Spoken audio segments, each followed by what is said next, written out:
ઓય, હા તમે જરાય ચિંતા ના કરતા. હવે 1 કે 2 દિવસ વધીને યુદ્ધ બંધ થઈ જવાનું છે. હા, તને કોણે કીધું યુદ્ધ બંધ થઈ જવાનું? અરે મને પાક્કી ખબર પડી ગઈ છે.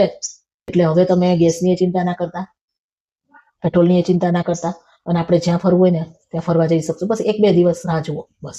તારી કઈ ફ્રેન્ડ આ બધું તને કહે છે? અરે મારી ઇન્ટરનેશનલ ફ્રેન્ડ છે. હા. એમાં આપણા ભારતનો મોટો ફાળો હશે.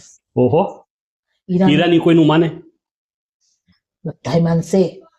તમને હા. નથી ખબર આપણે ગોળી પીવડાવવામાં નંબર 1 છીએ. ઈરાની માને એમ નથી, ટ્રમ્પે માને એમ નથી, કોઈ એકબીજા યાર વાતે કરવા તૈયાર નથી થતા. તને કોણે કીધું આ બધું? તમે જોજો, એ ટ્રમ્પને ગોળી પીવડાવી અને ઘરે આવતા રહેશે. હા, ભારતને આમાં ક્યાં ના વાલી ચકવાનું કાંઈ છે? ભારતને કાંઈ લેવા દેવા નથી યુદ્ધ હારે. આપણે ખોટી ક્યાં હોય એ લપમાં પડવું? પણ ભારત દયાળુ દેશ છે કે નહીં? ભારતને ચિંતા તો હોય ને આટલા બધા હા, દેશો. એ છે ઇન્ટરનેશનલ લેવલે ભારતનું બહુ વર્ચસ્વ છે એટલે ચિંતા તો હોય, તારી વાત સાચી. તો પછી એટલે એ લોકો વચ્ચે પડશે અને બધું પૂરું કરી દેશે. સોશિયલ મીડિયામાં જો બધું આવે ભારત છે ને યુદ્ધમાં કોઈ દી હોય નહીં, ભારત શાંતિમાં હોય, સમાધાનમાં હોય. તો સમાધાનની તો વાત કરું છું. તો તમને ક્યારની હું કહું છું કે યુદ્ધ પૂરું થઈ જશે. સમાધાન કર્યા વગર યુદ્ધ પૂરું થઈ જશે? હા, કહું છું. કેવી રીતે સમાધાન થવાનું હોય કે મને સાંભળો, બોમન ઈરાની, સ્મૃતિ ઈરાની, અરુણા ઈરાની, આ બધાના ફોટા છે ને એ સોશિયલ મીડિયા ઉપર ફરે છે કે એ લોકો ટ્રમ્પને મનાવવા ગયા છે અને બસ એને ગોળી આમ કરીને ગ્લાસ ભરીને પીધો. બસ એટલી વાત. હમણે ફોન આવશે, યુદ્ધ સમાપ્ત. તો ટ્રમ્પ પર એના ફોટા આવી ગયા છે ને? બતાવું? મારી પાસે છે. તારી પાસે ફોટા આવી ગયા છે? મારી તમને નથી ખબર?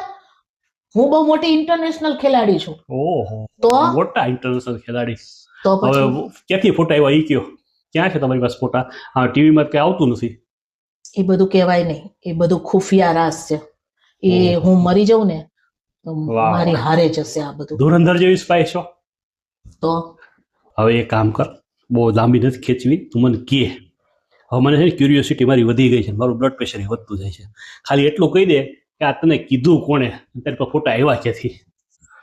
એ તો હું મરીશ તોય તમને નહીં કહી શકું મારા નાથ. ઓહો, આ પૂરા દેશનો, દુનિયાનો સવાલ છે. એવું નહીં કહી શકું પ્લીઝ. અને મને મજબૂર પણ ના કરતા એ બધું કહેવામાં. હાલ ભલે સમાધાન થઈ જાય તો સારી વાત છે દેશ અને દુનિયા માટે, બહુ સારું છે. પણ હવે એ કે જમવાનું હું બનાવ્યું છે? ગીસોડાનું શાક અને રોટલી. હા, હવે સમજાણું. આ ઘીહોડાના માર્ગે આજ ચડાવશ ને ત્યાં તું મને ઘીહોડાનું શાક કરે એટલે ઘીહોડાના માર્ગે ન ચડાવે કોઈને. અને સોશિયલ મીડિયામાં ફોટો ફરતો હોય ને સાચો ન માની લેવાય.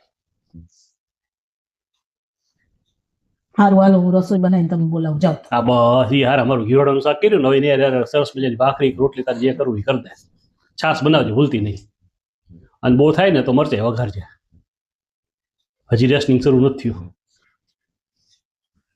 હાલો બનાવો.